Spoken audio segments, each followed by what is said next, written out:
vamos un pelín tarde, así que procuraremos no irnos demasiado del timing previsto. Las transparencias se las pasaré a Eduardo, de forma que si alguno las quiere, pues él habilitará alguna forma de que os lleguen, o las colgará en algún sitio o las enviará. Lo digo por si queréis tomar nota de algo y tal, que no hace falta que lo apuntéis. En algunas transparencias veréis que hay una indicación, algunas referencias, algunos artículos que hablan del tema en concreto de la transparencia, por si alguno tiene especial interés en trabajar más ese tema, pues que tenga una referencia a la que consultar y donde saber un poco más. Bueno, esto de la generación de evidencias, lo primero que quiero deciros es que mucha gente piensa que es un problema de los profesores, ¿no? Los profesores tienen que aportar las evidencias para poderlas presentar y yo creo que no es así. Yo creo que este es un problema de los centros. El centro tiene que diseñar todo un programa para facilitar a los profesores la recogida de evidencias. Y eso es básico, porque os tiene que decir qué tenéis que recoger, cómo hay que recogerlo y facilitaros esa recogida. Si no, la cosa no va a funcionar. Y un poco toda mi charla va a estar organizada en qué puede hacer el centro para ayudaros a recoger estas evidencias. Bueno, primero hablaré un poquitín de cómo enseñábamos antes y cómo se supone que enseñamos ahora. Y luego, esto que dije aquí, diseño, actividades, tiempo y evaluación, son los 4 apartados en los que he dividido la recogida de evidencias. Y finalmente, pues haremos unas conclusiones de todo lo que se ha hablado. Bien, ¿cómo hacíamos la docencia antes? Pues teníamos un crédito que eran 10 horas de clase presencial, ¿no? Pues si teníamos 24 créditos asignados al año, 240 horas de clase, y eso era lo que se contaba, ¿no? Tiempo de profesor. El profesor llegaba al aula, hacía esas horas y ya está. Lo que hiciera o dejase de hacer o cómo lo hiciera era irrelevante, ¿no? Solo contábamos nuestro tiempo. ¿Cómo estaban organizadas las asignaturas? Pues teníamos un temario, ¿no? Que era lo que se hacía en la asignatura, y ese temario se repartía entre clases de teoría, de problemas y de laboratorio. Dependiendo de las asignaturas, pues algunas tenían más laboratorio, o más problemas, o más teoría, o no tenían alguno de los tipos de clase. Y en el laboratorio se hacían unas prácticas que a veces se puntuaban y a veces no, dependiendo de cómo fuera el laboratorio. Y a veces había prácticas externas al laboratorio, y a veces esas prácticas tenían un porcentaje en la nota final y a veces no. Y se hacían exámenes de teoría y de problemas y eso pues daba lugar, todo ese conjunto de evaluaciones, a una nota final que se calculaba de alguna forma. Y esa ha sido nuestra docencia durante muchísimo tiempo. ¿Qué evidencias teníamos si tuviéramos que presentar?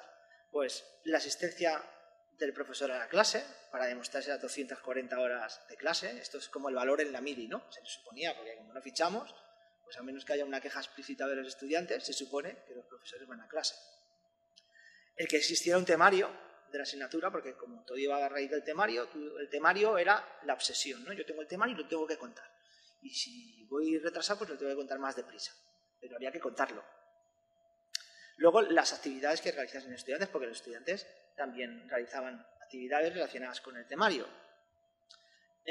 Pero de todas esas actividades, nosotros evaluábamos los exámenes, 1 o 2 al año, a veces 3, y como mucho, las prácticas.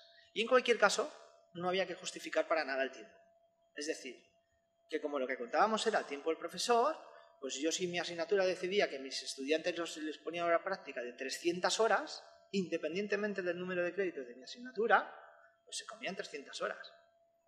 Y si mi asignatura implicaba 60 horas de trabajo para el estudiante, pues eran 60 horas. Y nadie me podía decir nada, ¿no? Porque no había ninguna forma de controlar eso. Y luego, por supuesto, teníamos como evidencia las notas finales, ¿no? Había una nota final del estudiante, que será lo que iba al acta. Bien, ¿qué es lo que ha cambiado en nuestra docencia actual? Pues la forma de medir ese trabajo.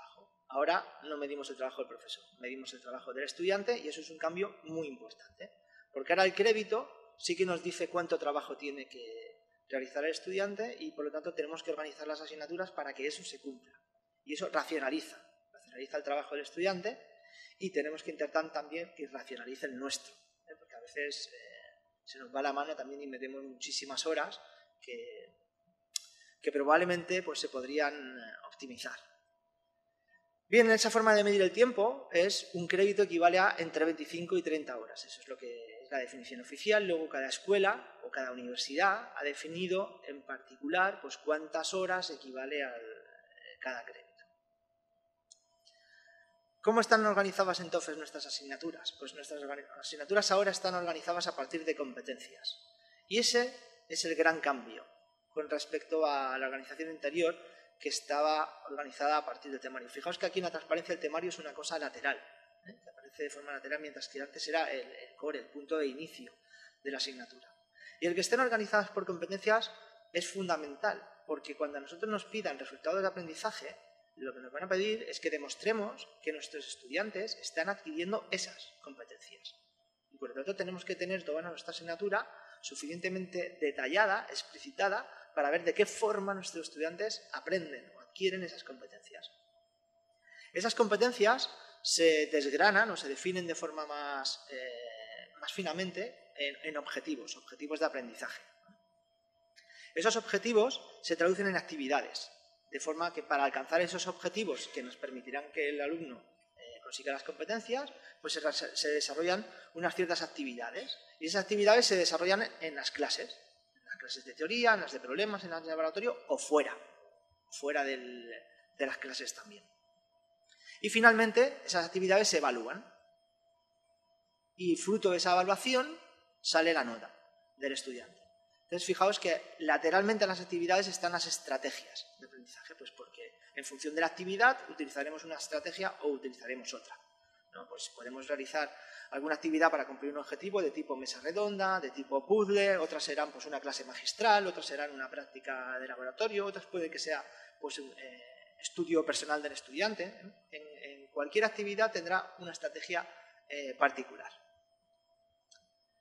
Bien, como veis el esquema es bastante distinto del que teníamos antes. ¿Qué tipos de evidencias presentaríamos o debemos presentar entonces para satisfacer estas nuevas asignaturas? Lo primero, tenemos que demostrar que nuestras asignaturas están diseñadas a partir de las competencias y que por lo tanto permiten al estudiante adquirir las competencias que están definidas para la asignatura. Segundo, tenemos que proporcionar las evidencias que demuestren que los estudiantes han realizado las actividades que se supone que tienen que realizar y definir claramente qué actividades están realizando para adquirir esas competencias. Tercero, tenemos que justificar que están dedicando el tiempo que se supone que tienen que dedicar. Que si nuestra asignatura tiene 6 créditos de CTS, pues están dedicando entre 150 y 175 horas. Ni más ni menos. Eso un estudiante medio. Recordad que la definición de CTS es el tiempo que necesita un estudiante medio para superar la asignatura. Es decir, habrá estudiantes que necesiten menos y habrá estudiantes que necesiten más. Y superar quiere decir superar. No quiere decir sacar un sobresaliente. Y finalmente, tenemos que presentar evidencias del tipo de evaluación que realizamos. Bien, empecemos con el diseño. Lo primero que hay que ver en el diseño es el diseño del plan de estudios. Si a nosotros nos van a valorar las competencias, nuestro plan de estudios tiene que estar diseñado a partir de competencias. ¿Cómo es un plan de estudios diseñado a partir de competencias? Pues tiene, en primer lugar, una lista de competencias que se deben cumplir en la titulación. Este punto 1. Estas competencias, en nuestro caso, son las que están publicadas en el BOE, pero cada escuela puede haber añadido o modificado algunas de esas competencias.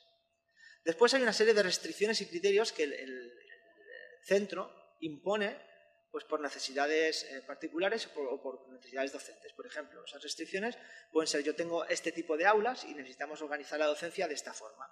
O tengo tantos profesores y necesitamos organizar la docencia de esta forma. O decido que mis asignaturas van a ser grandes, de 9 créditos o de 12 créditos. O decido que mis asignaturas van a ser pequeñas, de 6 créditos. Menos no se puede. O decido que en una parte del título van a ser pequeñas y en otra parte van a ser grandes. O voy a tener especialidades o no voy a tener especialidades. Todo ese tipo de restricciones se han de definir aparte y eso da lugar a una estructura del plan de estudios. Una estructura que es una matriz que tiene cajitas, que en el futuro esas cajitas serán las asignaturas.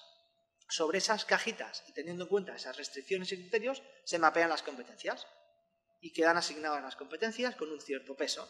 Y luego hay que diseñar, esas cajitas son las asignaturas, se les pone un nombre y hay que diseñarlas.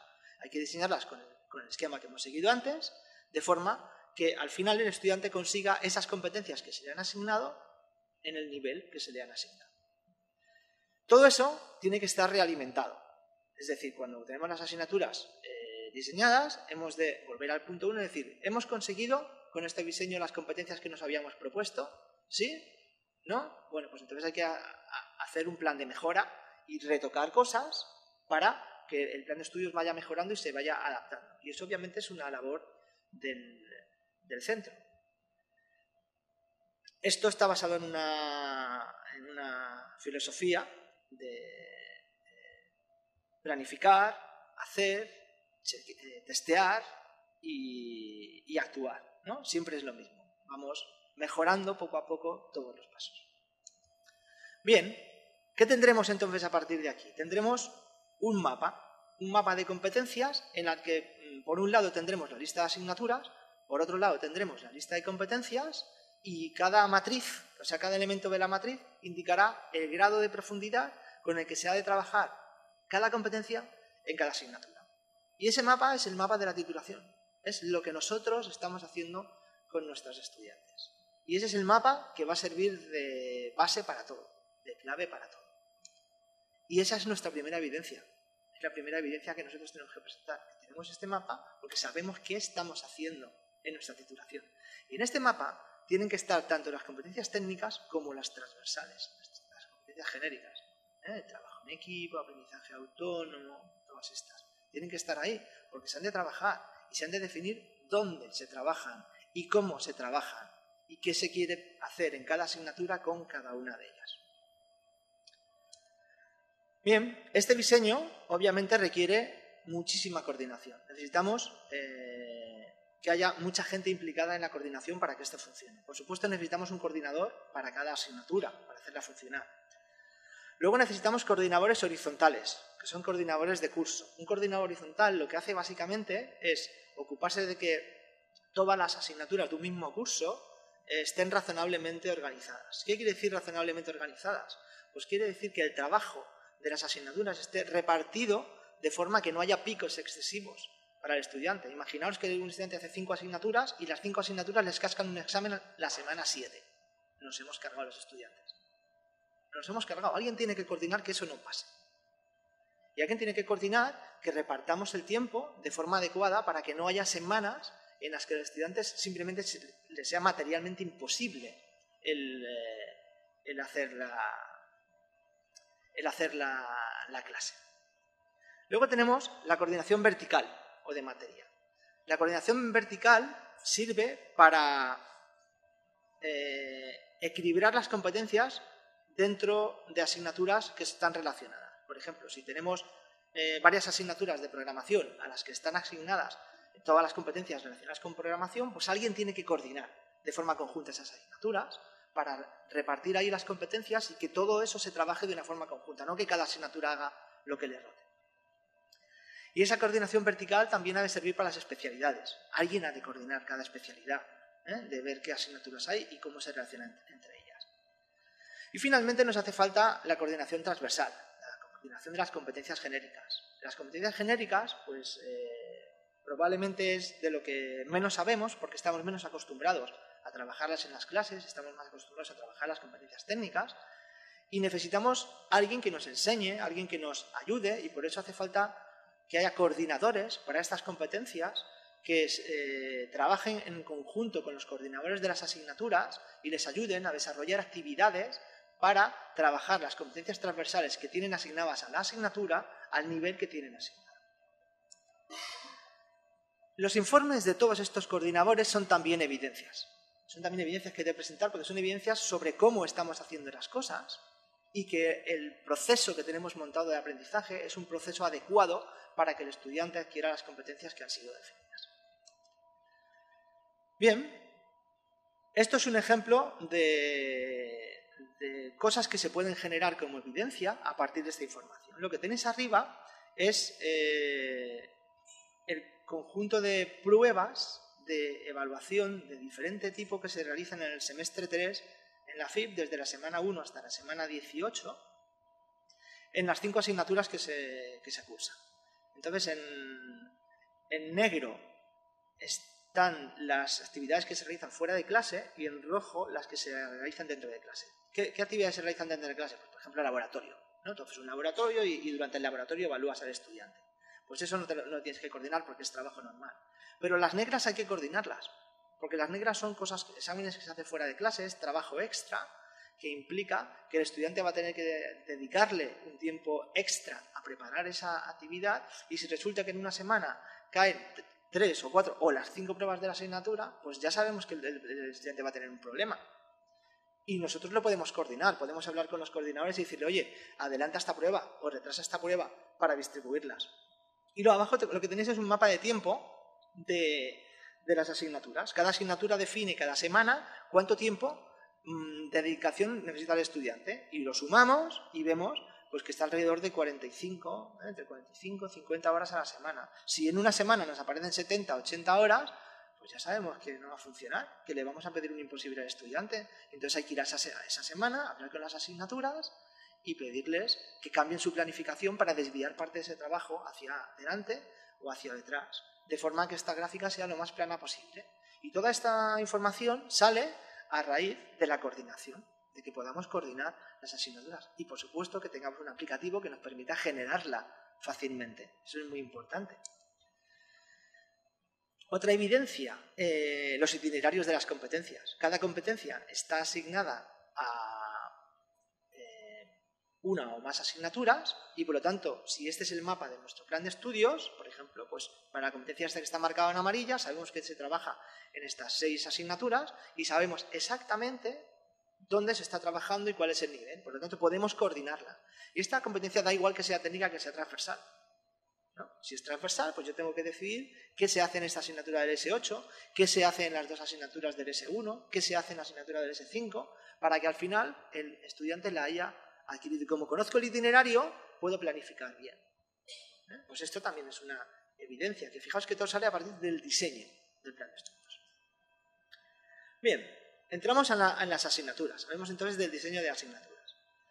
Las asignaturas, lo primero que hay que hacer es, partimos de la base de que tenemos una lista de competencias que alguien nos ha dicho. Alguien ha diseñado el plan de estudios y alguien nos ha dicho, estas son las competencias que tú tienes que trabajar en la asignatura y que el estudiante tiene que haber adquirido al final. Entonces, nosotros lo primero que hemos de hacer es definir los objetivos específicos, los objetivos de aprendizaje de nuestra asignatura, que detallan de una forma más fina esas competencias.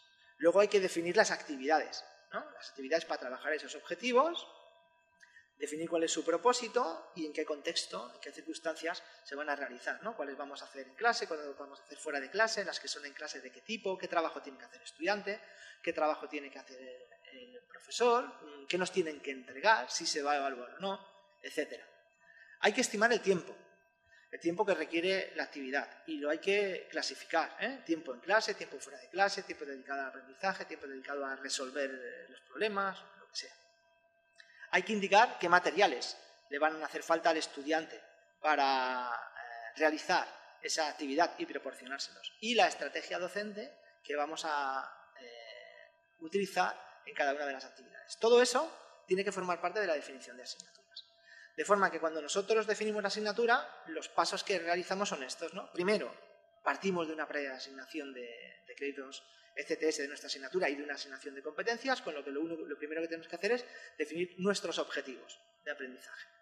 Objetivos generales y los objetivos específicos, ¿eh? Los generales podrían incluso ser las competencias asignadas a la asignatura, y los específicos son muy importantes porque lo que hay que evaluar al final son estos objetivos. Al final, cuando hagamos evaluación de nuestra asignatura, tenemos que decidir, bueno, este objetivo, ¿dónde lo evaluamos? Y este objetivo, ¿dónde lo evaluamos? Porque eso es lo que nos van a pedir al final. ¿Cómo hemos evaluado los objetivos específicos? Si los objetivos ya están relacionados con la competencia, directamente sabemos que estamos evaluando las competencias. Segundo, definimos actividades y estrategias docentes para trabajar esos objetivos. Fijaos que aquí no aparece el temario para nada. No aparece porque hay muchos temarios posibles para alcanzar los objetivos. Por ejemplo, si estamos hablando de programación, pues un año podemos utilizar un lenguaje, otro año podemos utilizar otro lenguaje. Si estamos hablando de arquitectura de computadores, pues un año podemos utilizar un procesador y otro año podemos utilizar otro procesador para explicar lenguaje-máquina. Da igual. Lo importante son los conceptos que hay detrás de la programación y los conceptos que hay detrás del lenguaje-máquina, no el lenguaje en sí. Después debemos definir el método de evaluación. Como que tenemos que evaluar los objetivos específicos, hay que definir cada objetivo, dónde se evalúa, cómo se evalúa, cuánto vale la evaluación de ese objetivo en la nota final de la asignatura, y este método de evaluación lo hay que definir de forma que fomente el trabajo continuo del estudiante. Porque los estudiantes estudian en función de lo que les pidamos que hagan. Y si nuestro método de evaluación les pide que haya una evaluación final, estudiarán al final. Y si les pide que continuamente estén trabajando, porque continuamente nos tienen que entregar cosas o tienen que hacer cosas, eso no quiere decir examinación continua, es decir, evaluación continua, que es distinto. Puede haber evaluación formativa, puede haber evaluación sumativa, puede haber evaluación diagnóstica. No siempre tenemos que corregir nosotros todas las cosas, no siempre hay que corregir todo. Por ejemplo, tú puedes pedir esporádicamente problemas en clase y si te entregan 60, corriges 4. Y los estudiantes lo saben. Ahora, al que le toque, le toca. Y trabajan como si fueran a entregarte el suyo, pero tú solo corriges 4. Pues se puede hacer. Hay muchas formas de hacer una buena evaluación sin morir en el intento. Después hay que estimar el trabajo del estudiante en cada una de las actividades y en créditos. Y ver si ese trabajo se adecúa a lo que nos han pedido que hagamos. Y si no, pues hay que reducir o aumentar. Hay que pedirles más o pedirles menos para que hagan el tiempo que tiene asignada la asignatura. Con todo eso hay que elaborar la guía de aprendizaje, que la guía define todo esto, define cómo es todo esto. Y además, de hecho, hay que elaborar 2 guías, una para el profesor y otra para el estudiante. La del profesor es muchísimo más completa. La del estudiante es un subconjunto de la guía del profesor que además se puede generar de forma automática, con lo que tenemos que hacer es generar la guía del profesor y definir qué parte de esa guía va a la guía del estudiante. Y con esa guía del profesor se pueden generar las evidencias que hemos visto antes. Se pueden generar de forma automática. Y por supuesto siempre hay que hacer la revisión y actualización. Y esa guía es otra evidencia. El que esa guía exista y esté bien definida en los términos que hemos definido es una evidencia de que estamos haciendo las cosas de forma correcta y que el estudiante va a conseguir los resultados de aprendizaje que hemos definido que íbamos a conseguir. Por lo tanto, el que nuestra guía esté organizada de esta forma presenta una evidencia de cómo vamos a hacer las cosas y las actividades que realizan los estudiantes, la definición de las actividades y lo que nos entregan los estudiantes también son evidencias de cómo estamos haciendo las cosas. La definición porque es qué estamos haciendo para conseguir que los estudiantes adquieran las competencias y las actividades porque demostramos que efectivamente los estudiantes están realizando ese trabajo y las están adquiriendo. ¿Cómo se define una actividad? Pues tenemos que definir qué queremos que haga el estudiante, eso lo hacemos con el enunciado. Tenemos que definir el por qué hacemos esa actividad, cuáles son los objetivos que están relacionados con esa actividad y por lo tanto, como los objetivos están relacionados con las competencias, qué competencias está trabajando el estudiante cuando realiza esa actividad. Tenemos que definir cómo hacemos la actividad, qué estrategias docentes vamos a utilizar, cuánto tiempo va a tardar el estudiante en hacer la actividad en cada una de las tareas que tenga que realizar la actividad. Fijaos que una actividad puede ser de 2 horas o puede ser de 20. Puede hacerse en una clase de teoría o puede ser una actividad que agrupe clases de teoría, problemas, laboratorio y trabajo personal. Todo depende de la granularidad que nosotros le queramos dar a la actividad. Hemos de definir si esa actividad tiene algún tipo de entregable, es decir, si queremos que el estudiante nos entregue algún tipo de documentación con la actividad, previamente a la realización de la actividad en clase, posteriormente a la realización de la actividad en clase. Hemos de definir si esa actividad se evalúa o no se evalúa y en el caso de que se evalúe, qué tipo de evaluación tiene, si es formativa o si es sumativa. Si sumativa quiere decir que va a resultar o va a influir en la nota del estudiante, formativa quiere decir que el objetivo es que se forme y no tiene por qué, aunque tenga una nota, no tiene por qué esa nota tener influencia en la nota final de la asignatura del estudiante. Y Dentro de la evaluación, pues no siempre tenemos que corregir nosotros, se pueden corregir los propios estudiantes, hay autoevaluación, hay coevaluación, y se pueden utilizar todos esos métodos.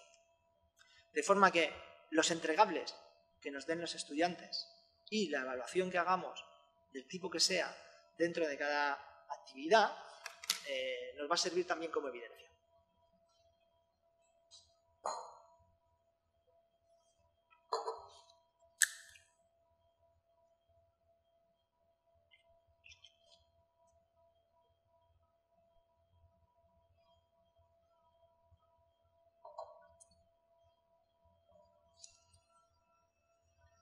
Tiempo.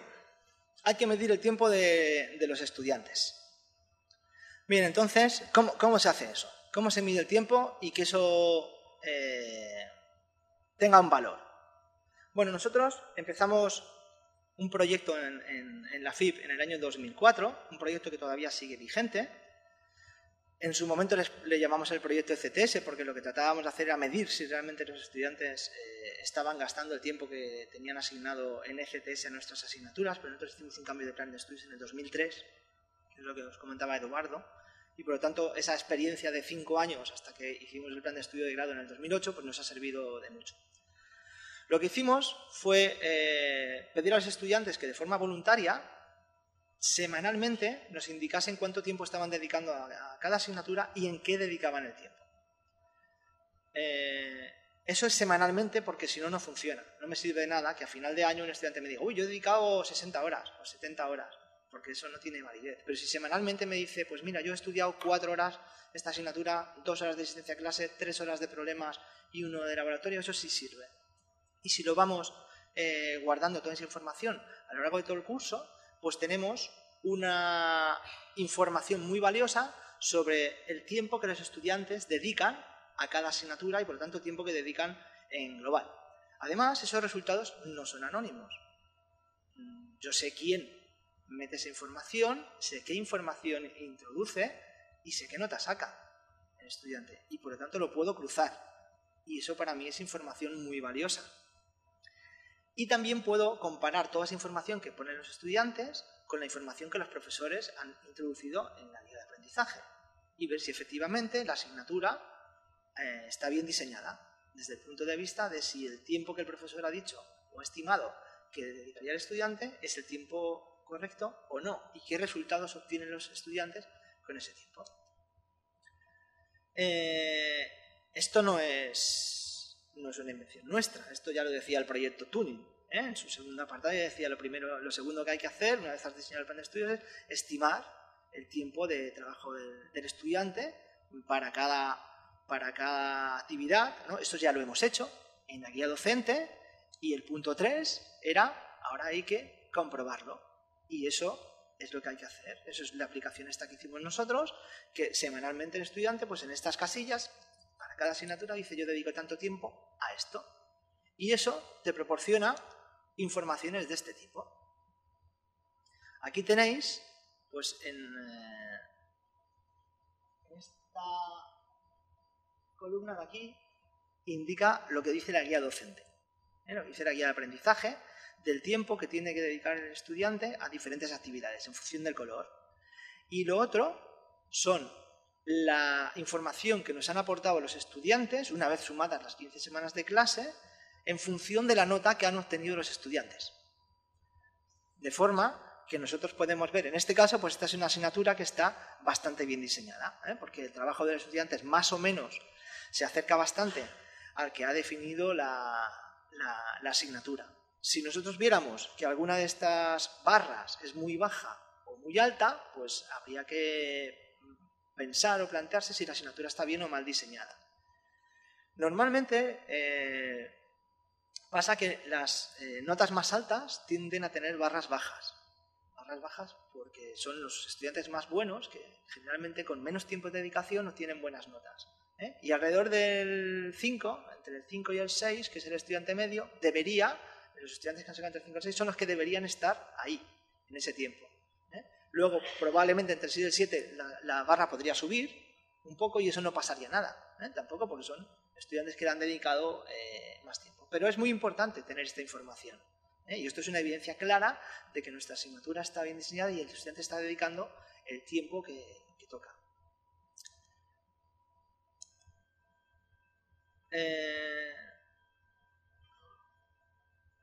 Como tenemos esta información para cada asignatura, podemos cruzar los datos. Podemos cruzar y comparar asignaturas. Tiempo de dedicación de asignaturas. Y ver qué está haciendo el estudiante. Pero otra cosa muy importante es que como las actividades tienen el tiempo asignado y las actividades están relacionadas con los objetivos y los objetivos con las competencias, también podemos saber cada estudiante de nuestra titulación cuánto tiempo está dedicando a cada competencia. Y eso se lo podemos decir a nuestro evaluador. Nuestros estudiantes hacen esto. Eso tiene un pequeño problema, y es que si una actividad trabaja más de un objetivo o trabaja más de una competencia, hay que definir muy claramente de qué forma el tiempo de la actividad se asigna a las competencias. Puede darse el caso de que tú digas, no, pues esta actividad trabaja estas dos competencias, pero en realidad todo el tiempo se le puede asignar a las dos.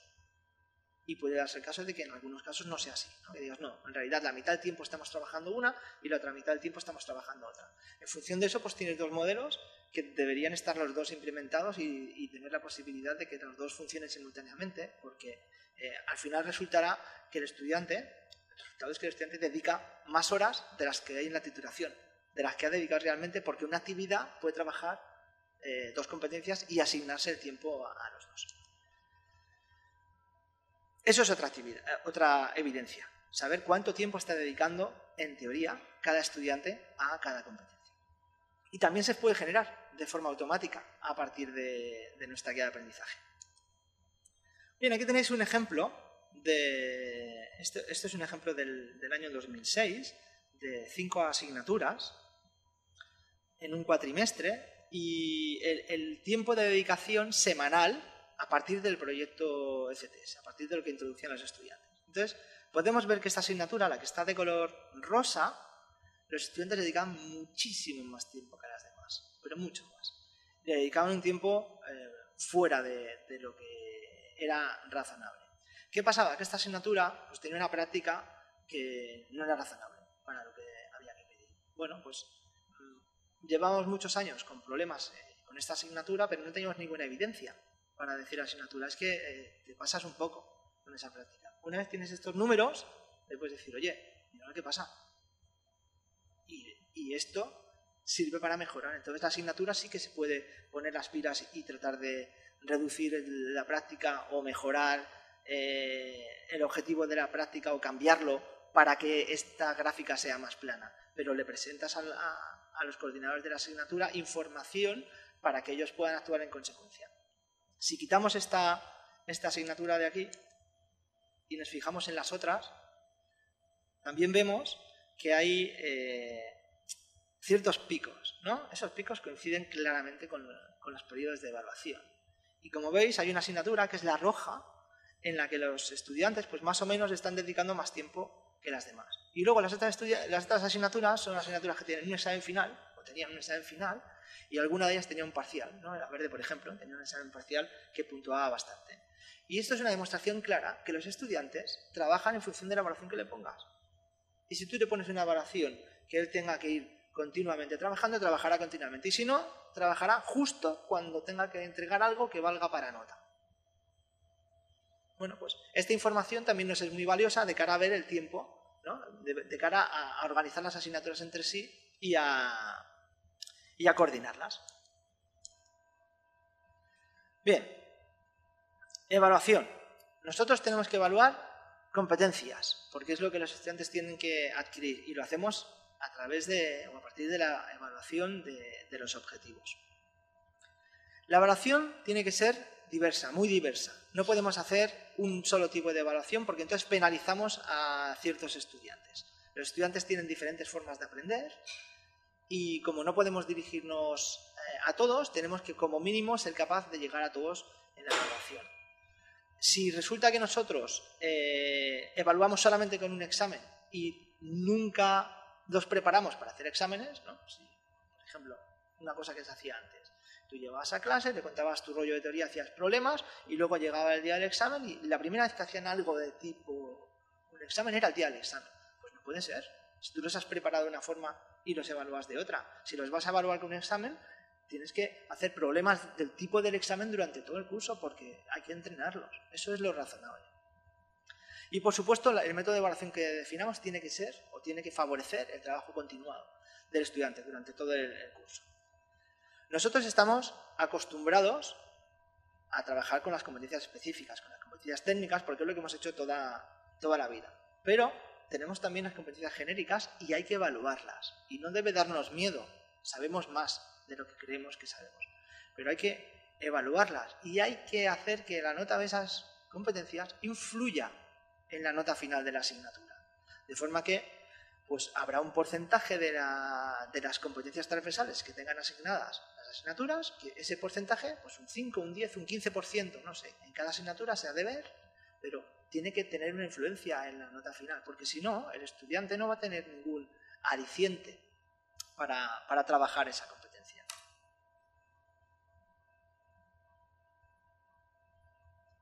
Pero bueno, también es posible que en algunas asignaturas la competencia transversal que tengan asignada quede como muy lejos de lo que es el contenido de la asignatura y puede ser razonable que en esa asignatura en concreto pues no influya en la nota final. Bueno, entonces, ¿cómo presentamos evidencias de que los estudiantes están trabajando y adquiriendo estas competencias genéricas en las asignaturas? Pues con 2 notas. Una nota de la asignatura, y como las competencias genéricas son una cosa nueva, que no estamos acostumbrados a trabajar, tenemos una nota específica de la competencia genérica que se trabaja en la asignatura. De forma que el estudiante sabe cómo ha ido en esa competencia, cómo le ha ido, y nosotros podemos guardar esa información. Y con esa información se pueden hacer muchas cosas. Podemos saber cómo ha trabajado un estudiante a lo largo de la carrera, y si un estudiante ha sido bueno, muy bueno en una competencia, lo podemos poner en el suplemento al título. Y los empleadores valoran muchísimo esta información. Y que un estudiante diga, este estudiante es muy bueno trabajando en equipo, o este estudiante tiene una gran capacidad de aprendizaje autónomo, a un empleador eso es muy valioso. Para terminar, los centros, que no los profesores, los centros, tienen que presentar evidencias de los resultados de aprendizaje, que son cómo se han adquirido las competencias en la titulación. Estas evidencias, en su gran mayoría, las recogen y las diseñan los profesores. Pero para que esto funcione, el proceso tiene que ser sencillo. No podemos tener aquí un montón de burocracia que nos ahogue. Hay que facilitar el trabajo del profesor. La forma de hacerlo es diseñar una buena guía de aprendizaje. Un aplicativo de guía de aprendizaje que te lleve a diseñar la asignatura en una dirección determinada y que contenga toda la información de forma que a partir de ahí se extraiga todo de forma automática. Y si tú eres capaz de extraer de ahí todo de forma automática, la mitad de las evidencias salen de la guía de aprendizaje. También es preciso medir el tiempo de dedicación de los estudiantes y para eso hay que preguntarles. Y hay que preguntarles semanalmente. Y para eso también hay que diseñar un aplicativo. Y hay que conseguir un buen número de estudiantes suficientemente significativo que introduzcan esa información hay que contrastarla con la de la guía de aprendizaje y tiene que servirnos para mejorarla, para mejorar las asignaturas y para mejorar, por tanto, el plan de estudios. Esas son 2 evidencias necesarias, 2 aplicativos que tenemos que diseñar. Y en cuanto a las evidencias hay que recopilarlas sistemáticamente. Tenemos que tener un sistema que nos permita recopilarlas de forma continua, analizar cada uno de los resultados que hemos obtenido y proponer mejoras, ¿no? Mediante el diagrama este de PDCA, ¿no? Se planifica, se hace, se comprueba y se actúa. Y así siempre se consigue una mejora continua. En definitiva, en el centro o en la universidad hay que tener un plan de seguimiento de la calidad. Un plan que nos permita ir mejorando, ir generando estas evidencias que nos van a permitir no solamente mejorar, sino luego también acreditar nuestra titulación. Y eso debe hacerse o a nivel de centro o a nivel de universidad. Y todo esto tiene que facilitar el trabajo de los profesores para que los profesores generen y diseñen y recojan esas evidencias, pero que sepan qué tienen que hacer y cómo tienen que hacerlo. Y hasta aquí puedo leer.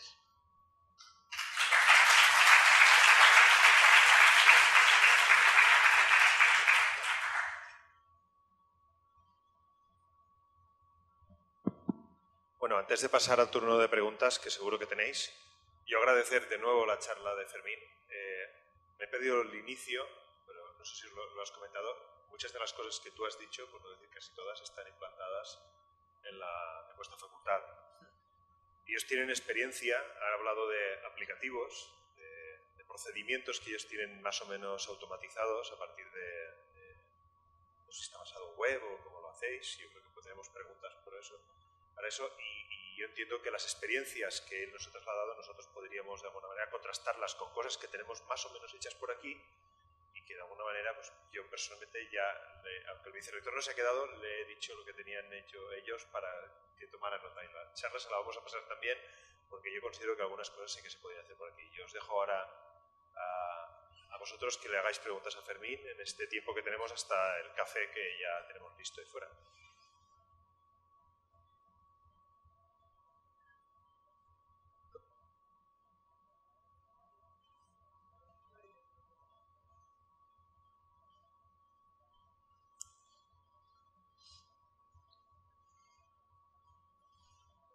Hola. Como siempre, un placer sentirte.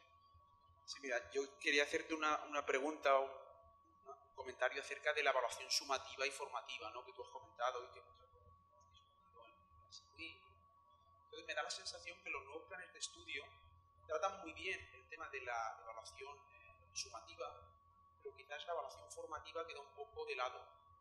Me refiero también a lo que has comentado de que no sea una evaluación continua, un examen continuo, sino más bien una evaluación continua. Entonces, a veces con las normativas que tienden a fragmentar la nota para favorecer sobre todo el trabajo continuado del alumno.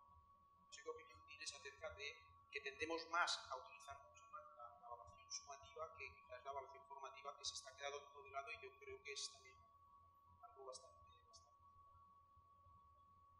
Bueno, bastante importante, no es fundamental. Pero tienes razón que ponemos mucho énfasis en definir cómo evaluamos sumativamente, cómo ponemos una nota, y eso es como una obsesión porque es de donde venimos, ¿no? Es el tipo de evaluación que conocemos.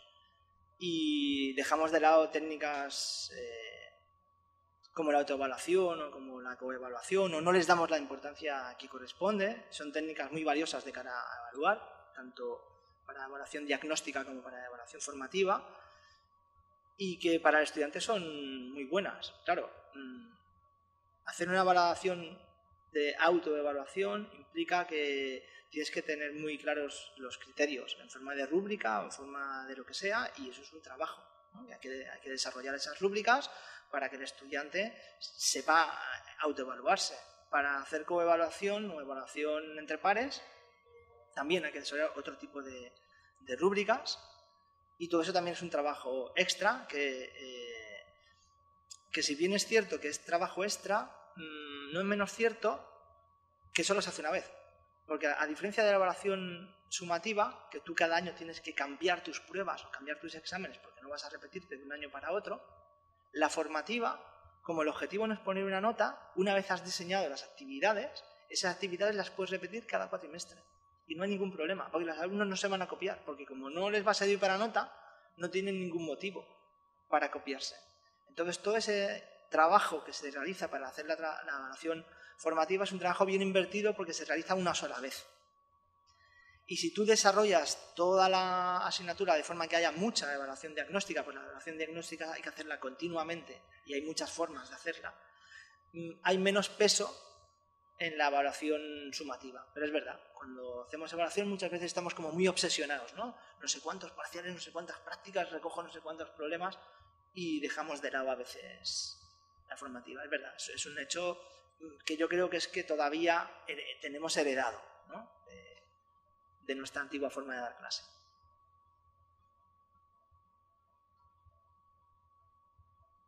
Bueno, si piensan alguna pregunta más, a mí me ha llamado muchísimo la atención el diagrama, la matriz que has sacado, donde había una asignación de competencias a asignaturas, que podían ser o bien de la propia asignatura o bien transversales genéricas. Entonces, bueno, que sí que me gustaría que nos contaras un poco cómo se ha hecho esa asignación, sobre todo las genéricas, porque las propias pues nos lo podemos imaginar, y que también nos comentes un poco más lo de la evaluación, hasta qué punto los profesores, cuánto ponen en esa B que has puesto en la ecuación. Vale. Bueno, efectivamente este probablemente es uno de los temas más novedosos de lo que he contado. Y yo os puedo contar cómo lo hicimos nosotros, ¿no? Nosotros, con respecto a las competencias transversales, nosotros tenemos 9 competencias transversales en la facultad. 7 que ha definido la UPC para todos los centros. La UPC dijo todos los centros tienen que trabajar estas 7 competencias. Y luego cada centro puede añadir, ¿no? Nosotros añadimos 2 sobre esas 7. Y lo que hicimos fue, primero, establecer unos criterios de cómo debíamos hacer este reparto. El primer criterio era: cada asignatura trabaja como mínimo una competencia transversal. Es decir, no puede haber asignaturas que no trabajen. Todo el mundo se tiene que implicar. El segundo era el máximo, ¿no? Bueno, pues el máximo, dijimos, cada asignatura no puede trabajar más de 3 competencias transversales, pero nuestra recomendación es que cada asignatura trabaje una. Porque si se ha de trabajar bien, lo razonable es que estén lo más divididas posible, lo más repartidas posible. Entonces lo que hicimos fue dividir cada competencia en 3 niveles. Se podían corresponder más o menos con los niveles de Bloom, aunque con las competencias transversales es complicado de hacer, pero un poco como 3 niveles de dificultad. Y hicimos que todas las competencias se asignasen en el primer curso, es decir, entre el primer y el segundo cuatrimestre. Ahí tenían que estar todas. Y ahí tenían que estar todas trabajadas al primer nivel. Luego, en el segundo curso, el tercer y cuarto cuatrimestre, asignamos todas también de nuevo al segundo nivel. Y en las especialidades asignamos algunas al segundo nivel y otras al tercer nivel, dependiendo de la competencia.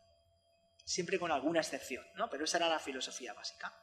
Entonces eso nos determinaba prácticamente que cada asignatura tenía una competencia y algunas tenían 2. Entonces buscábamos cada asignatura en función del tipo de competencias técnicas que tenían asignadas y el tipo de estrategia docente que iba a usar el profesor, pues cuál era la competencia que podía trabajar mejor, la competencia genérica.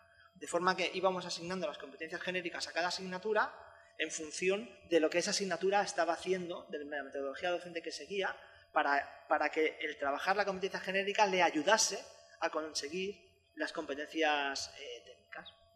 Y eso, pues, cuando vas asignando competencias, pues de las 9, 7 las puedes asignar así y luego te quedan 2.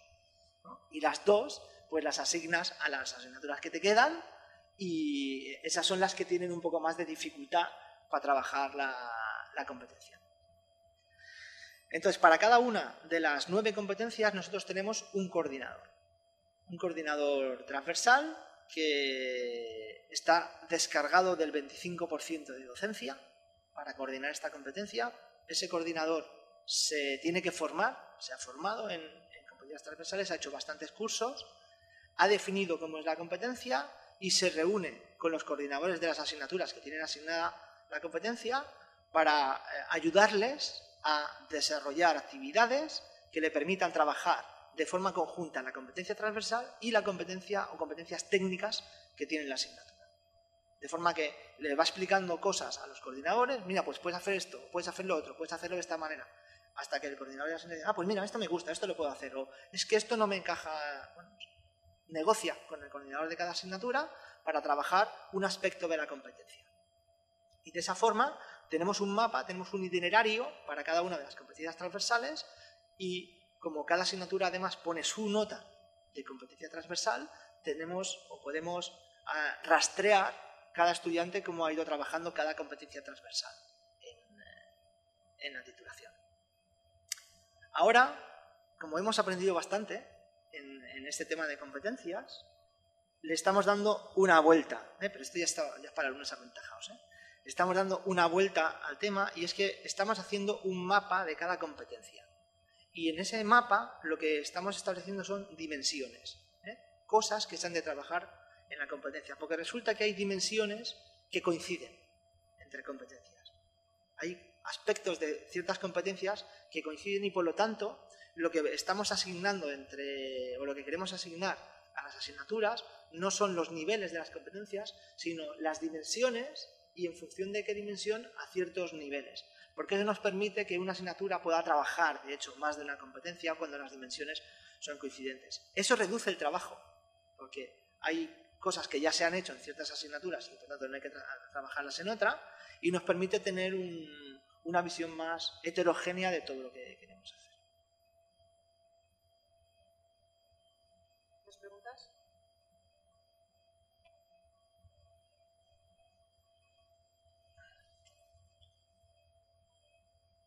Hola, Fermín. Bueno, has comentado muchas cosas interesantes. Yo quería preguntarte sobre el proyecto CTS para evaluar el número de horas que dedica el alumno, que aquí en la universidad también tenemos algo parecido. Quería preguntarte de qué manera se puede motivar al alumno a que, sin darle créditos, para que lleve a cabo esa tarea. Sin dar créditos no lo sé. Nosotros lo que hemos hecho ha sido estimar cuánto tiempo dedica semanalmente el estudiante a realizar este trabajo y para que les hagan 25 horas de trabajo tenía que trabajar todo un año, es decir, 2 cuatrimestres.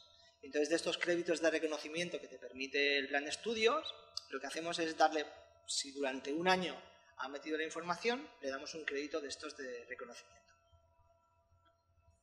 Estás hablando del grado. Del grado. Estoy hablando del grado. Créditos de reconocimiento. Sí, estoy hablando del grado. O sea, vuestra universidad da créditos. Sí, bueno, nuestra universidad ha definido una serie de tipos de reconocimiento estándar que se pueden hacer y luego ha dejado a cada centro que defina algunos reconocimientos específicos del centro, ¿no? Y uno de nuestros reconocimientos es por este proyecto. Entonces, tenemos el problema de que no tenemos ese tipo de reconocimiento, por la universidad no lo ha implantado. Entonces, claro, motivar a los alumnos para que lleven a cabo esa tarea, pues es complicado. Yo creo que no os debería costar convencer a la universidad de que esto es fundamental, de que se reconozca, porque es que si no hay una evidencia que os falta.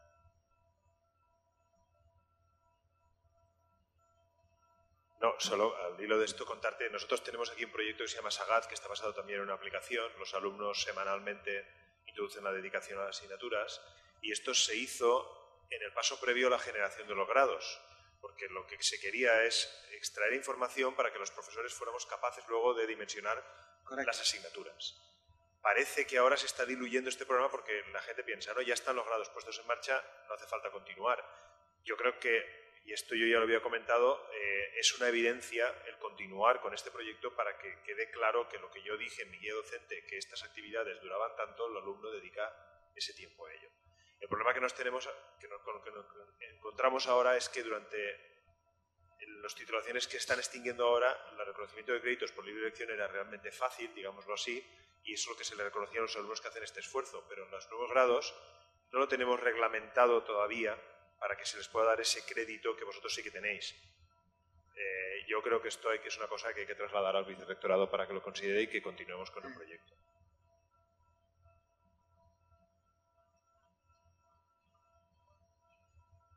Hola, buenas. En relación a lo mismo, se da un crédito cada año, entonces al final son 3, ¿no? Según...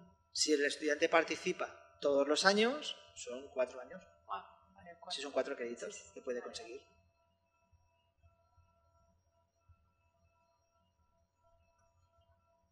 Muchas gracias, Fermín, por la conferencia. Quería preguntar, en nuestra universidad, venimos de una universidad en Colombia, estamos estudiando aquí un máster y doctorado.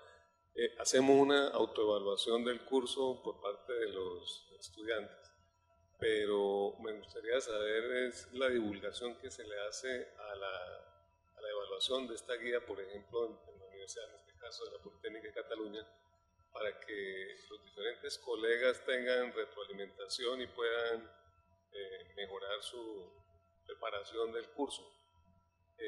Esa divulgación, ¿cómo se hace? Mira, nosotros las guías, como lo tenemos en un aplicativo, tenemos un campus digital de la propia facultad y toda la guía está en ese campus. De forma que cualquier estudiante, cualquier profesor, tiene acceso a la guía de cualquier asignatura. Puede ver toda la información accesible para los estudiantes. Puede ver toda la información de cualquier asignatura y consultarla. Luego, para asignaturas que están relacionadas, como tenemos muchos coordinadores verticales, horizontales, etcétera, esos coordinadores reúnen una vez al año más o menos a todos los coordinadores de las asignaturas que están relacionadas para poner en común lo que se ha hecho para tratar de ajustar cosas, ¿no? Ver que efectivamente pues, no se está repitiendo nada que no se deba repetir, no hay lagunas de conocimiento, el aprendizaje está bien secuenciado, etc. Entonces, con estas reuniones también conseguimos esta puesta en común de información. Gracias. ¿Una pregunta más? Pues aprovecho, terminaremos aquí.